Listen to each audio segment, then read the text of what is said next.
What's up, guys? It's Jussie. Today, I will discuss with you the intricacies of the Chino-Mexican fentanyl pipeline. As you may know, this complex web of transactions, alliances, and power struggles is a fascinating topic that requires a deep understanding of the various players involved. Let us delve deeper into this subject together and explore its many complexities. China is trying to undermine the United States from the inside out by making us a nation of addicts. We're addicted to drugs. Our youth are addicted to TikTok, another Chinese spyware site. How can we raise public awareness about what China is trying to do, especially to young adults? Any substance containing the deadly drug to be considered as a weapon of terrorism. One of the most powerful substances found in the black market nowadays is fentanyl, which is a synthetic opioid that is 50 times more potent than heroin. It's fascinating to note that over the past decade, Chinese entities have played a noteworthy role in the production and distribution of fentanyl. Additionally, the Sinaloa and Jalisco cartels from Mexico are significant actors in its dissemination. To look back at past events, it's worth noting that for almost a decade now, the US government has been closely monitoring the connection between the cartel and Chinese entities, forming what is known as the Chino-Mexican fentanyl pipeline. This is due to the fact that the cartel supply chains and money laundering networks have been expanding deeper and deeper into China. The relationship between Chinese money laundering organizations and Mexican drug cartels is evolving, especially with the help of digital platforms. Around the year 2016, there's a significant shift in New York's drug trade. Chinese money laundering couriers started to make an appearance at money drops. The drug cartels have also experienced a surge in their business operations within the US, particularly with the growing addiction to fentanyl. The emergence of apps such as WeChat has indeed altered the landscape of drug trafficking and money laundering operations, as they are beyond the purview of US warrants. It's also worth observing the digital transformations that have taken place in recent times. However, these shifts have presented fresh obstacles for law enforcement agencies in the US. The reason being, these platforms are quite intricate to monitor and comprehend without enhanced cooperation across agencies. Chinese chemical companies have made a noteworthy shift by incorporating cryptocurrency as a payment method for fentanyl ingredients and formulas. They openly sell to drug operations globally instead of operating covertly on the dark web.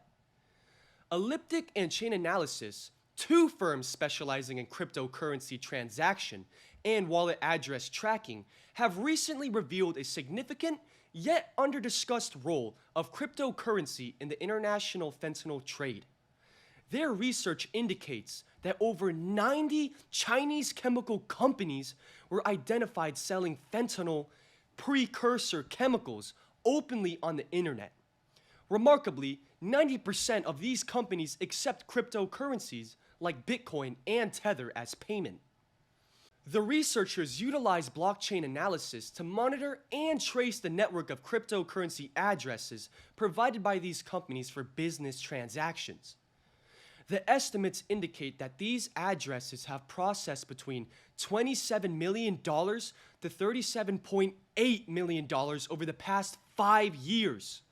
The bulk of these transactions have occurred since 2021, witnessing a surge of 450%. Given this trajectory, it is reasonable to speculate that the total amount could have breached the 100 million mark by now. The US government has taken punitive action against 4 Chinese individuals and 2 chemical labs, Wuhan Shokang Biological Technology and Suzhou Shaoli Pharmatech, for supplying fentanyl precursors to Mexican drug cartels. However, these cases merely represent a small fraction of numerous Chinese chemical and pharmaceutical companies engaging in such practices. The decision of Chinese chemical firms to accept cryptocurrency for fentanyl ingredient transactions might seem counterintuitive, Given that entities like elliptic and chain analysis can trace the sales of potentially hazardous and illegal products across blockchains, yet they likely prefer cryptocurrency due to its relative immunity from seizure or intervention. This situation confirms that cryptocurrency serves as a secure and effective revenue stream for these firms, bolstering their already extensive trafficking empire. In conclusion, the effects of this vicious and harmful substance have affected the American people in many terrible ways for far too long. China, teaming up with such Mexican cartels to push illegal substances towards Americans, shows the Chinese government's intent on causing mass disruption and contributing to the downfall of the US through narco warfare. It's extremely important that we as Americans push for the employment of multifaceted strategies to combat this sophisticated issue. Because the last thing we want is our dear friend Chad keeling over from a fatal overdose by simply wanting to go skiing down Sen Mountain. Thanks for tuning in. Please like and subscribe. And as always, Jussie out!